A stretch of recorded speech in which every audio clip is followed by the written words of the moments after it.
Muito bem, nós vamos gravar novamente um vídeo da semana, geralmente uma peça entre 10 e 12 minutos, que foca um assunto, foca um tema, uma instituição, um fato sindical ou político. Hoje nós temos a alegria de receber, na agência sindical, o Marcos Verlaine, meu amigo, jornalista, integrante do DIAP, Departamento Intersindical de Assessoria Parlamentar.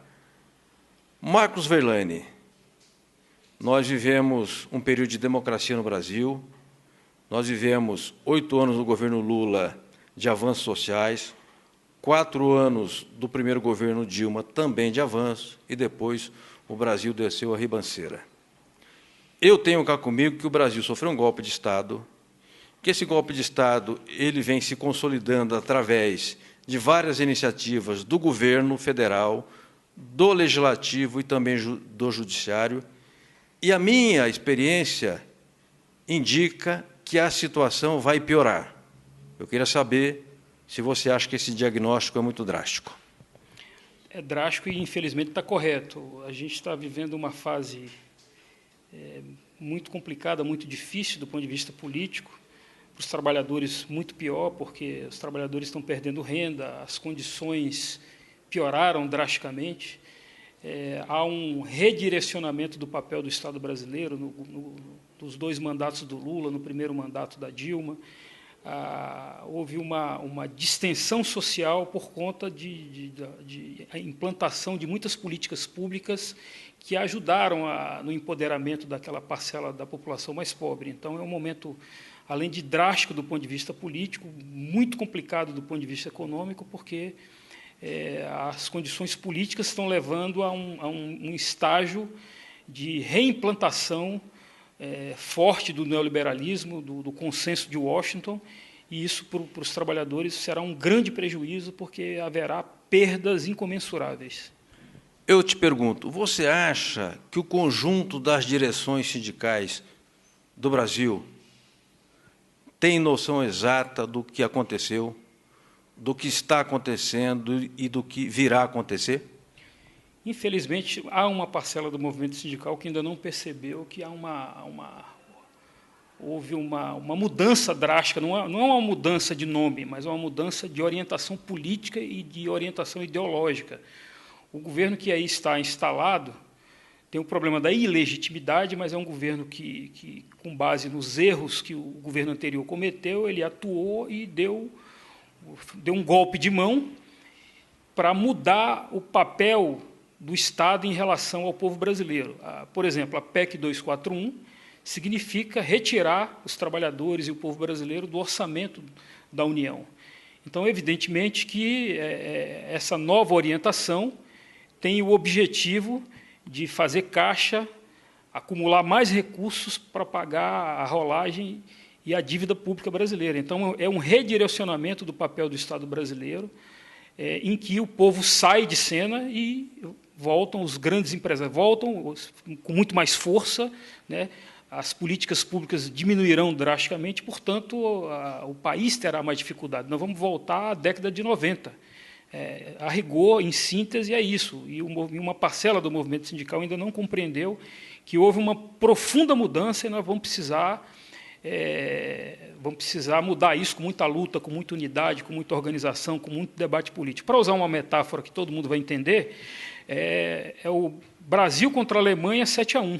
Então, nós estamos levando de 7-1, precisamos acumular força, precisamos ter unidade de ação, precisamos ter mais debates e precisamos compreender que essa realidade política impõe um novo sindicalismo no sentido de melhorar a qualidade das cabeças dos dirigentes. Marcos Verlaine, você é jornalista, atento, perspicaz, analista da cena política, certamente você observa esses movimentos fora Temer. Eu tenho cá comigo que o ciclo biológico do fora Temer é que nem peixe na feira, dura pouco, que ele não enseja o dia seguinte. Então, o que nós devemos, homens ligados ao movimento sindical, e nós dois, especialmente a área da comunicação, o que nós devemos fazer em relação aos dirigentes? Como é que nós devemos tratar com os dirigentes a respeito dessa nova conjuntura? E como é que as direções sindicais devem levar essa informação para suas bases? De que meios? Eu acho que nós devemos superar os jargões, os chavões da política, que, num primeiro momento de clamor, de emoção, é normal, são normais. Acho que nós devemos explicar para a população o que significa esse novo governo. Explicar para a população, portanto, não adianta slogan, nós precisamos mostrar para a população que esse governo, por exemplo, com a PEC 241, com a reforma da Previdência, com a reforma trabalhista, ele tem o objetivo de acumular mais capital para pagar a rolagem e os juros da dívida pública, cujos credores são os banqueiros. Então, não adianta continuar com esse slogan de fora Temer, porque o governo Temer está consolidado. A aprovação da PEC 241 em 2 turnos na Câmara dos Deputados é uma expressão objetiva disso. E a política se faz olhando para a realidade concreta e aplicando sobre essa realidade um debate político que corresponda, né, a demanda que está sendo apresentada para a gente. Então, o movimento sindical precisa se ater a essa nova conjuntura, debater mais, e para combater esse governo que está instalado aí, cujo objetivo é implantar o consenso de Washington, desempoderar a população, diminuir drasticamente as políticas públicas que empoderaram aquela parcela mais pobre da população. Para combater isso, nós precisamos explicar o que está acontecendo. Então, não é slogan que vai explicar isso. Nós temos que explicar, por exemplo, que se a PEC 241 vigorasse desde 2006, o salário mínimo não seria de 880, seria de R$550. Então, mostrar para a população que a PEC 241 retira dinheiro dos programas sociais, dos programas de transferência de renda, e transfere dinheiro para os banqueiros, para os rentistas. É isso que o movimento sindical precisa compreender para explicar para a sua base e para a população, a fim de que a gente possa retomar um certo protagonismo do debate político que nós estamos perdendo de 7-1, como a Alemanha ganhou da seleção brasileira na Copa de 2014. Marcos Verlaine, nós temos que considerar a realidade concreta, né? Como dizia lá um antigo líder soviético, a fazer análise concreta da situação concreta. Você acabou de dizer que mudou completamente a correlação de forças. Mas nós temos um governo, quer queira, quer não queira, ele está no poder, está sentado na cadeira. Há uma discussão no movimento sindical em alguns setores que não querem conversar com o governo. Te pergunto, é melhor ou pior não conversar com o governo? E como é que a gente conversa sem ter mobilização e acúmulo de forças na base? Nós temos que combinar, então, a mobilização na base para chegar lá com alguma, digamos, com alguma força para conversar com o governo. Como é que deve ser feito isso? Olha, é compreensível que, no primeiro momento do impeachment da Dilma, houve uma emoção, da natureza humana a emoção.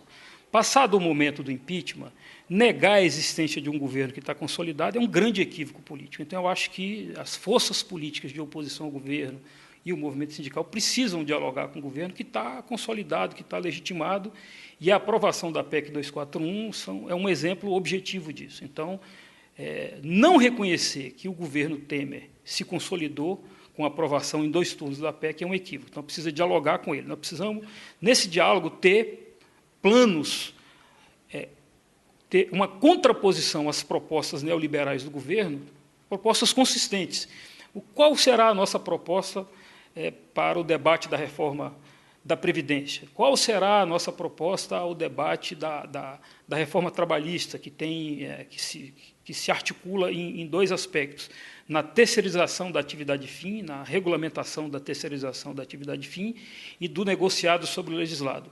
Apenas negar isso é insuficiente para o movimento sindical. Nós vamos ter que dialogar, debater e formular propostas que sejam capazes de serem alternativas a essas propostas neoliberais, porque vêm num contexto de retirada de direitos. Então, ao movimento sindical cabe enfrentar essa realidade para acumular força e ter alternativas às propostas que estão sendo apresentadas pelo governo. Eu acho que esse é o caminho, vamos dizer assim, mais adequado para a gente construir e repavimentar o movimento sindical, que perdeu espaço, perdeu terreno, e tem um governo consolidado, um governo de caráter neoliberal, que pretende retirar direitos, que pretende solapar a organização sindical. Então, nós temos que, para fazer essa discussão, nós temos que compreender essa realidade, dialogar sobre essa realidade, não sobre os nossos desejos, nós perdemos no processo político. A correlação de força inverteu-se. Então, se não compreendermos isso, evidentemente que nós não chegaremos a Porto Seguro.